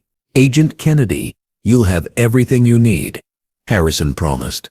But I want you to understand that this assignment will make you a target for elimination by people with resources and connections that extend into every level of government and law enforcement. Nora thought about Ryan Foster, currently sitting in a federal holding cell while prosecutors prepared charges that would ensure he spent the rest of his life in prison. She thought about Captain Drake Harlan and the other corrupt officials whose careers and freedom were about to be destroyed by the evidence she had gathered. And she thought about the children whose lives could be saved if Project Rise was finally dismantled completely. Director Harrison, they've been targeting the powerless for decades, Nora replied. It's time they learned what it feels like to be hunted by someone who fights back. The meeting concluded with handshakes and the exchange of classified contact information that would coordinate the largest federal investigation into institutional corruption in American history. As Nora walked out of the safe house and into the afternoon sunlight, she carried with her the weight of responsibility for an operation that would either save thousands of lives or expose her to dangers that could destroy her career and her life. But she also carried the satisfaction of knowing that Ryan Foster's reign of terror was over, and that the network he had served was about to face the full force of federal justice. The courthouse cleaning lady had been watching everything, and now the whole world was about to learn exactly what she had seen. The Millbrook Community Center had never hosted a gathering like this one. Folding chairs filled the main hall, where families sat clutching photographs of missing children, their faces carrying the weight of years spent wondering what had happened to their sons and daughters. At the front of the room, FBI Victim Services Coordinator Linda Martinez stood beside a banner that read Project Rise Victims Support Network. Carmen Williams held her son Marcus's school picture against her chest, her fingers tracing the edges until they had become soft with wear. Marcus had been 16 when he vanished 3 years ago, walking home from his job at the grocery store. The police had filed a missing person report, conducted what they called a thorough investigation, and then suggested that Marcus had probably run away to escape family problems. Mrs. Williams, Agent Martinez said gently, approaching the grieving mother with the careful respect that federal investigators reserved for victims' families.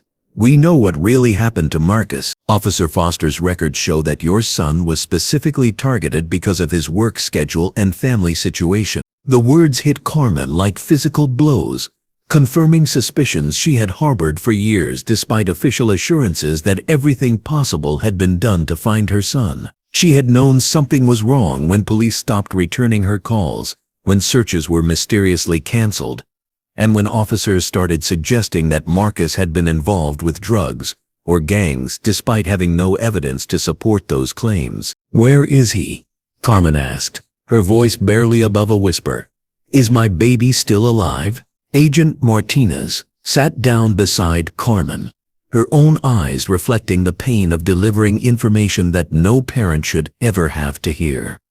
"We're following leads based on the evidence Agent Kennedy gathered. Foster's communications include references to transactions involving victims matching Marcus's description. We have teams working around the clock to locate survivors." Across the room, other families were having similar conversations with FBI agents who had been trained to handle the most difficult aspects of human trafficking investigations. The Johnsons learned that their daughter Keisha hadn't run away to escape an abusive boyfriend, as police had claimed. The Chens discovered that their son Devon's bicycle had been abandoned near the courthouse because he had been abducted while walking through what should have been the safest part of town. Jalen Morrow stood near the back of the room, still wearing his courthouse security uniform and struggling to process the revelation that he had been working alongside monsters for years. As the security guard who controlled access to the building, he had unknowingly facilitated meetings between Foster and his network, providing cover for conversations about trafficking operations while believing he was simply doing his job. "Mr. Morrow." Agent Webb approached him with documents that would reshape his understanding of his workplace. "We need to discuss the access logs you maintained and the meetings you observed in courthouse conference rooms." Jalen nodded, understanding that his testimony would be crucial for prosecuting the network that had operated under his nose. "I should have known something was wrong." Foster and Captain Harlan always met after hours, always in rooms where the surveillance cameras had been disabled for maintenance. The community meeting continued for over 3 hours, as families shared their experiences with investigations that had been deliberately sabotaged, evidence that had mysteriously disappeared, and officers who had shown more interest in discrediting victims than finding the truth. The pattern was consistent across 17 cases. Vulnerable families had been systematically failed by the very people sworn to protect them. Federal Plaza in Washington, D.C., buzzed with the controlled urgency that marked the beginning of major operations. In a secure conference room on the 8th floor, Special Agent Nora Kennedy faced the 15 agents who would comprise the largest anti-trafficking task force in FBI history. "Project Rise isn't just a local problem," Nora announced, addressing her new team with the authority of someone who had earned her position through 8 months of dangerous undercover work. "We're dealing with a national network that has been operating for over 2 decades, with cells in major cities across the country." Agent Rebecca Torres, newly assigned from the Los Angeles field office, studied intelligence reports that showed trafficking operations extending from the Mexican border to the Canadian provinces. "How sophisticated are we talking about? Local corruption or international criminal enterprise?" "International," Agent Webb replied, displaying financial records that traced money flows through banks in 7 countries. "They move victims across state lines and international borders. They use encrypted communications that rival drug cartels, and they have corrupted officials at every level of government." The scope of the investigation was staggering, requiring coordination between federal agencies, international law enforcement, and local departments that weren't part of the corruption network. Each undercover assignment would take months to establish, with agents assuming deep cover identities that could withstand scrutiny from suspects who had been evading law enforcement for decades. "Agent Kennedy will coordinate all operations from this command center," Deputy Director Harrison announced. "Each of you will be responsible for infiltrating specific cells in your assigned cities. The ultimate goal is simultaneous arrests across all jurisdictions to prevent network members from escaping or destroying evidence. Agent Patricia Liu, assigned to the Chicago cell, raised her hand with a question that reflected the concerns of everyone in the room. What kind of support can we expect if our covers are blown? These people have killed federal agents before. Full tactical support within 2 hours. Harrison replied grimly. But understand that your survival depends on maintaining perfect cover for months or years. The people you'll be investigating have resources and connections that extend into every level of law enforcement and government. The briefing continued with technical discussions of communication protocols, evidence-gathering procedures, and extraction plans for agents whose assignments took dangerous turns. Each detail reflected lessons learned from previous undercover operations, particularly the mistakes that had allowed K-17 suspects to escape or fake their deaths. Nora felt the weight of command settling around her shoulders as she studied the faces of agents who would be risking their lives based on intelligence she had gathered and strategies she would develop. The success or failure of the entire operation would ultimately rest on decisions she made from behind a desk in Washington, while her agents faced dangers in cities across the country. Agent Kennedy, Agent Torres asked during a brief break in the briefing. How do we know this won't end like K-0170? How do we prevent the network from just relocating again? Nora thought about Ryan Foster, currently in federal custody and facing charges that would ensure he never walked free again. She thought about the families at the community center, who were finally learning the truth about their missing children. And she thought about the hundreds of other victims whose cases would never be solved if Project Rise was allowed to survive and adapt once more. Because this time we're not just targeting the operational level, Nora replied. We're going after the clients, the financiers, and the government officials who make this network possible.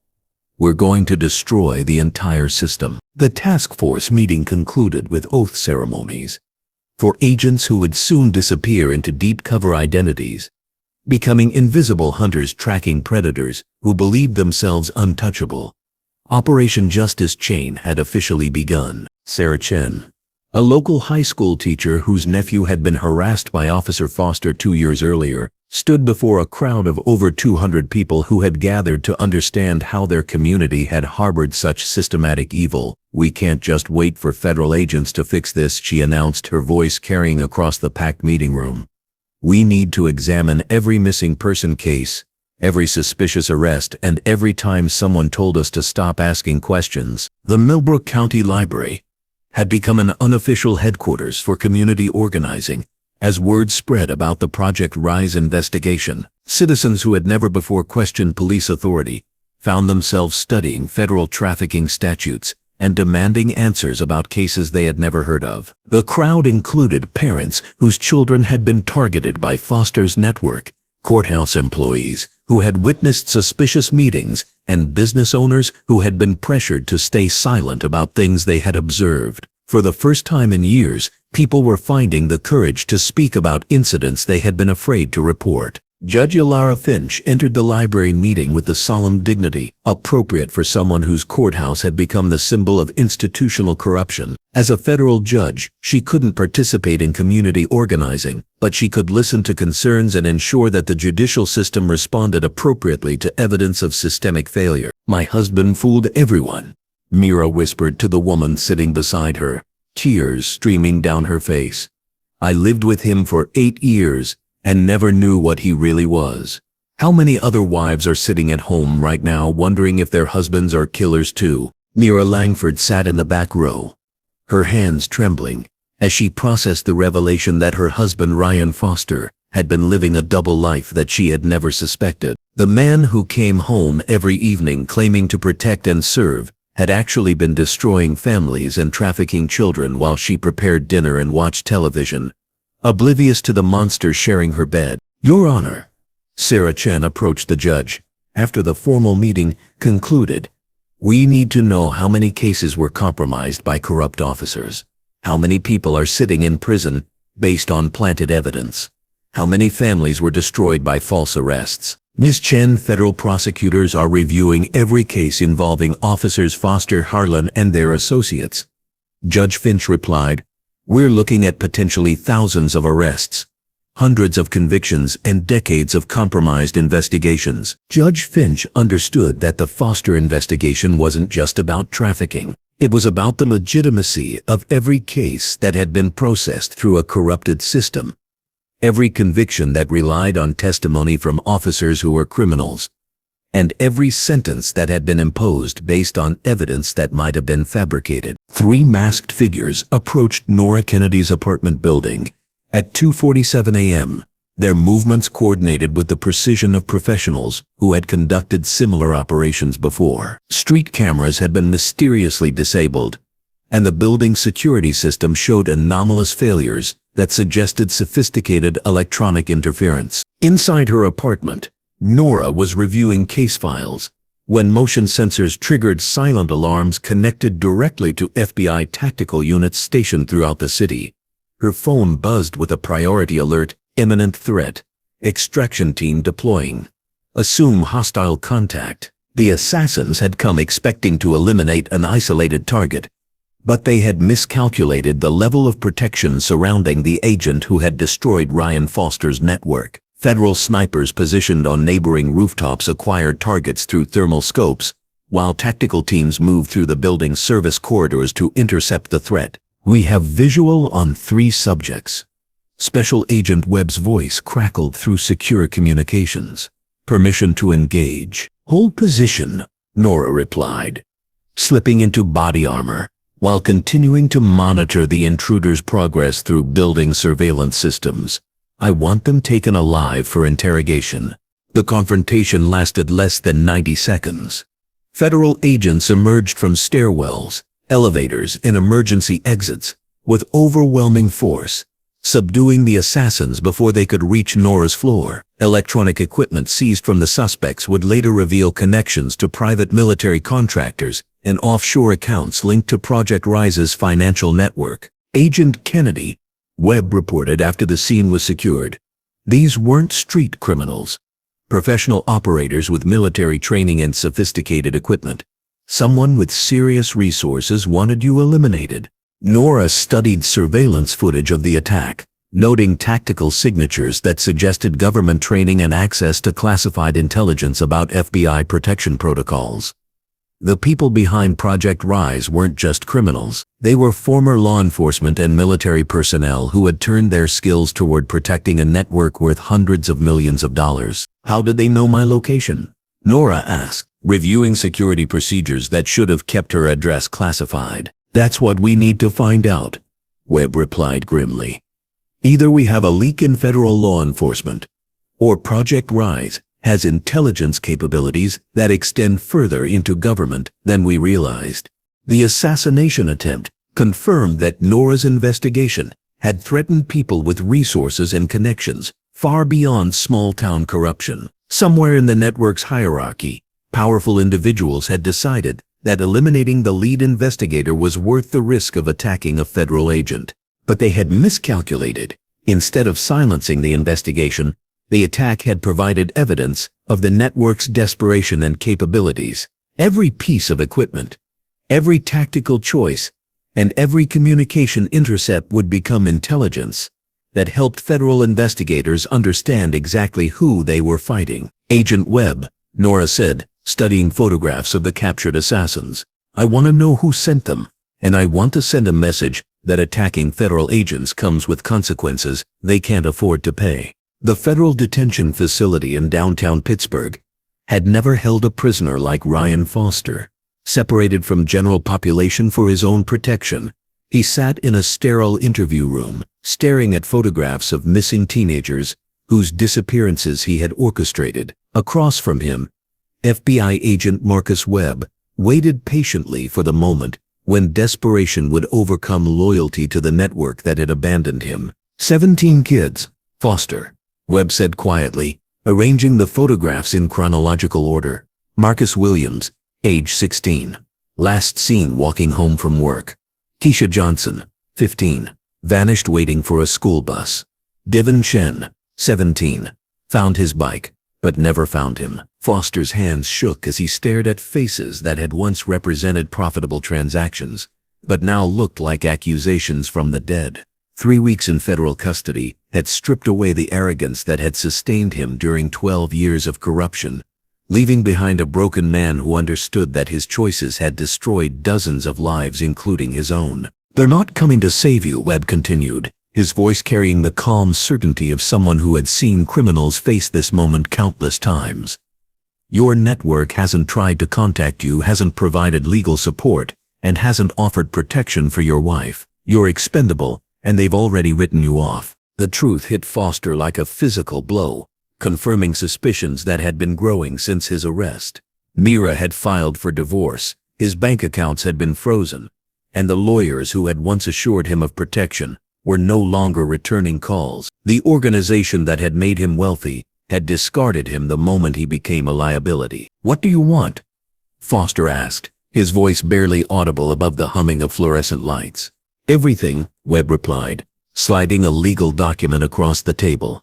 "Client lists, financial records, communication protocols, safe house locations, and the identities of every network member from street-level operators to federal officials." Foster stared at the cooperation agreement that would trade his knowledge for a life sentence instead of death penalty consideration. The document represented complete betrayal of people who had been his partners in crime for years, but it also represented his only chance to avoid lethal injection for trafficking charges that carried mandatory sentences. "If I do this, they'll kill me in prison," Foster said, understanding that cooperation came with its own death sentence.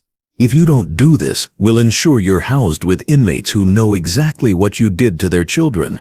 Webb replied coldly, "Your choice is how you want to spend whatever time you have left." 2 hours later, Foster began providing information that would reshape the federal investigation: names, locations, operational procedures, and financial structures spilled out in a confession that filled 300 pages of transcripts. Every revelation opened new avenues of investigation, while confirming intelligence that agents had gathered during months of surveillance. "Jerome Matthews isn't dead," Foster said, referencing the case 017 suspect, who had supposedly died in federal prison 20 years earlier. "He's been coordinating operations from a compound in Montana, using a new identity that your own witness protection program provided."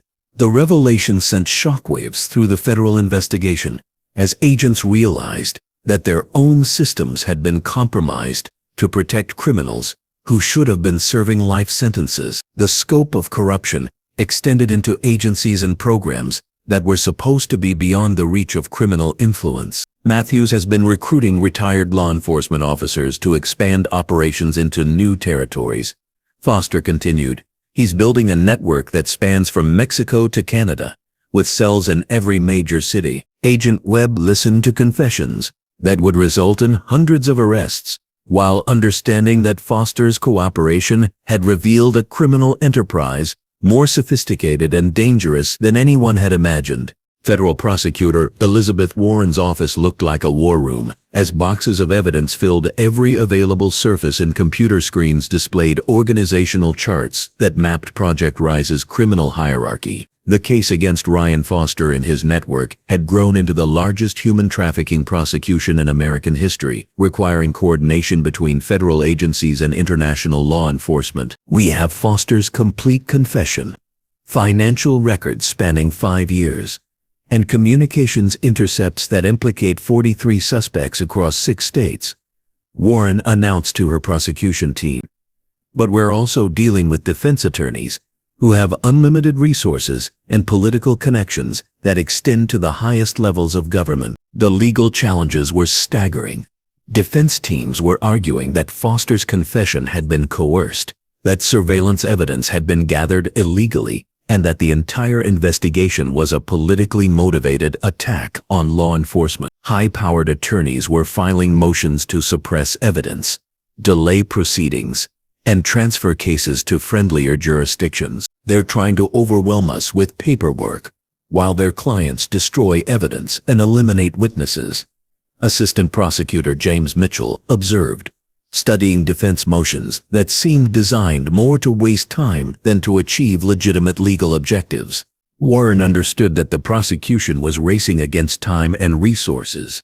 Every day of delay gave network members opportunities to escape justice, intimidate witnesses, or corrupt additional officials. The case had to move forward quickly and decisively, with overwhelming evidence that no amount of legal maneuvering could overcome. Agent Kennedy's undercover work gave us everything we need for convictions, Warren said, reviewing recordings and surveillance footage that documented crimes with perfect clarity.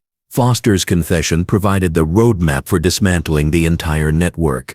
Our job is to present this evidence in a way that no jury can ignore or misunderstand. The prosecution team worked 18-hour days preparing witness testimony, organizing evidence presentations, and coordinating with victim services coordinators who were supporting families throughout the legal process. Each day brought new challenges as defense teams deployed every possible strategy to protect their clients. But public opinion was overwhelmingly supportive of the prosecution. Social media campaigns demanding justice for trafficking victims generated millions of interactions. Protests outside courthouses called for maximum sentences, and families of missing children provided emotional testimony that humanized the legal proceedings, while demonstrating the real-world consequences of the defendant's crimes. Ms. Warren, Agent Nora Kennedy, entered the prosecutor's office with updated intelligence from the ongoing investigation. We've located 3 more safe houses and rescued 8 victims who can provide testimony about the network's operations. The rescued victims were teenagers who had been missing for months or years, their testimonies providing crucial evidence about how Project Rise operated and who was involved in their abduction and trafficking. Each rescue validated the investigation, while adding emotional weight to prosecutions that would determine whether justice system could hold powerful criminals accountable. Agent Kennedy, your undercover work has given us the foundation for convictions that will send these people to prison for life, Warren said, understanding that the success of the prosecution rested on evidence gathered during 8 months of dangerous infiltration work. As trial dates approached, both prosecution and defense teams prepared for legal battles that would determine whether a criminal network that had operated with impunity for decades would finally face the consequences of their crimes. The federal courthouse in Pittsburgh had been transformed into a fortress for the trial of the century. Metal detectors, bomb-sniffing dogs, and federal marshals created multiple security perimeters around a building that would determine whether the American justice system could hold powerful criminals accountable for systematic evil. Inside Courtroom 7, Judge Patricia Morrison presided over proceedings that had drawn international media attention and protesters demanding justice for trafficking victims. The gallery was packed with families of missing teenagers, FBI agents who had worked the case, and journalists documenting what many considered the most important criminal trial in decades. Federal prosecutor Elizabeth Warren stood before the jury with photographs of 17 missing teenagers, her voice carrying the weight of families who had waited years for this moment. Ladies and gentlemen of the jury, the evidence will show that Ryan Foster and his network didn't just commit crimes, they committed crimes against humanity, turning children into commodities and law enforcement badges into licenses for evil. Foster sat at the defendant's table, wearing an orange jumpsuit that marked him as federal prisoner rather than police officer, his face gaunt from months in detention, and his hands shaking from withdrawal symptoms that came from losing access to the power that had sustained him for 12 years. Warren walked the jury through surveillance footage captured during Nora Kennedy's undercover operation, each recording revealing conversations about packages, deliveries, and client specifications that translated into the systematic kidnapping and trafficking of vulnerable teenagers. You will hear Agent Kennedy testify about 8 months of investigation that documented every aspect of this criminal enterprise. Warren continued, gesturing toward Nora, who sat in the witness section wearing her FBI credentials instead of the orange maintenance uniform that had provided perfect cover for her operation. The defense attorney, Harold Blackwood, rose with the aggressive confidence of someone being paid enormous fees to create reasonable doubt where none existed. Ladies and gentlemen, my client is a decorated police officer with 12 years of service to his community. The prosecution wants you to believe that a maintenance worker was actually an undercover federal agent gathering evidence of international conspiracy. Ask yourselves which story sounds more believable. But Blackwood's strategy crumbled when Warren played recordings of Foster discussing specific victims by name, describing their family situations in detail that only law enforcement databases could provide, and coordinating their abduction with precision that revealed months of planning. Marcus Williams was targeted because his mother worked double shifts and couldn't monitor his schedule. Foster's voice echoed through the courtroom with chilling clarity. Keisha Johnson was perfect because the family had no political connections and wouldn't make noise if she disappeared. Carmen Williams collapsed into sobs as she heard Foster discussing her son like inventory, while other family members gripped each other for support as they learned exactly how their children had been selected for destruction. Nora took the witness stand on the third day of trial, her testimony methodical and devastating as she detailed months of surveillance that had documented the network's operations with scientific precision. Under Warren's questioning, she described Foster's recruitment methods, his coordination with corrupt officials, and his callous discussions about children who would never see their families again. Agent Kennedy, did you ever feel your life was in danger during this investigation? Warren asked. Every day, Nora replied, her voice steady despite the emotional weight of reliving 8 months of dangerous undercover work.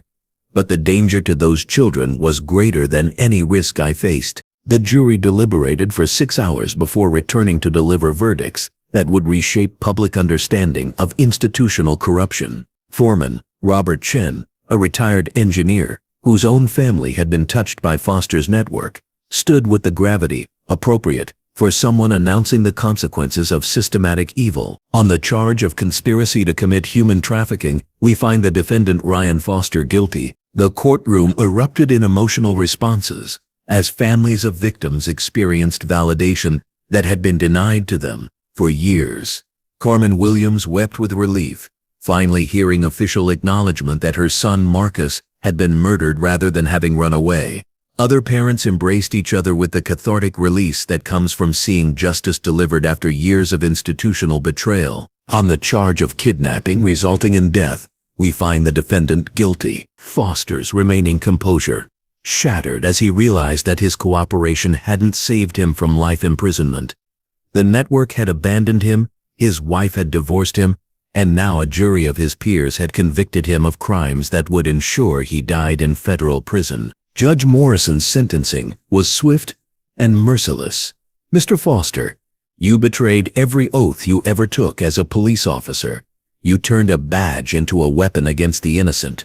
The court sentences you to life imprisonment without possibility of parole. As federal marshals led Foster away, his orange jumpsuit replacing the uniform he had dishonored for years, the courtroom began processing the broader implications of his conviction. 17 families had received justice, but hundreds of other cases would now require review, as prosecutors determined how many convictions were based on planted evidence and perjured testimony. Detective Gemma Harlan watched from the gallery as her former colleague was taken into custody, understanding that Foster's conviction was just the beginning of a reform process that would transform her department and countless others across the country. Agent Kennedy, Judge Morrison addressed Nora as the courtroom began to empty. Your service to this nation and these families deserves recognition that goes far beyond what any court can provide. Nora nodded respectfully, but her focus was already shifting to the broader investigation that Foster's conviction had made possible. Captain Drake Harlan's trial was scheduled to begin in 3 weeks, followed by prosecutions of network members across 6 states who were facing charges based on evidence gathered during her undercover operation. Outside the courthouse, protesters celebrated Foster's conviction while demanding justice for other victims of police corruption. The case had become a symbol of institutional reform, proof that powerful criminals could be held accountable when federal investigators were willing to risk everything to expose the truth. Carmen Williams approached Nora as families gathered on the courthouse steps, her eyes red from tears, but her voice strong with determination. Agent Kennedy, My Marcus is still gone. But because of you, other children won't disappear. Because of you, families like mine will get answers." The words carried more weight than any official commendation as Nora understood that Foster's conviction represented justice not just for 17 families, but for every child who had been failed by systems designed to protect them. The courthouse cleaning lady had been watching everything, and justice had finally been served. 6 months after Ryan Foster's conviction, the Millbrook County Police Department barely resembled the corrupt institution that had harbored a trafficking network for years. Captain Drake Harlan's guilty plea had triggered a cascade of resignations, prosecutions, and federal oversight that transformed law enforcement throughout the region. Detective Gemma Harlan stood in the same courthouse where Nora Kennedy had been assaulted, but now she wore the insignia of acting police chief, appointed by federal authorities to oversee department reforms. The badge that had once represented corruption and abuse now carried the weight of genuine public service as honest officers worked to rebuild community trust. Chief Harlan, FBI agent Marcus Webb approached with files containing updates on the ongoing Project Rise investigation. "We've rescued 12 more victims from safe houses in Montana and Oregon." Foster's cooperation led us to Jerome Matthews' compound, where we found evidence of operations spanning 3 decades. The scope of the network continued to expand as federal investigators followed leads that Foster's confession had provided.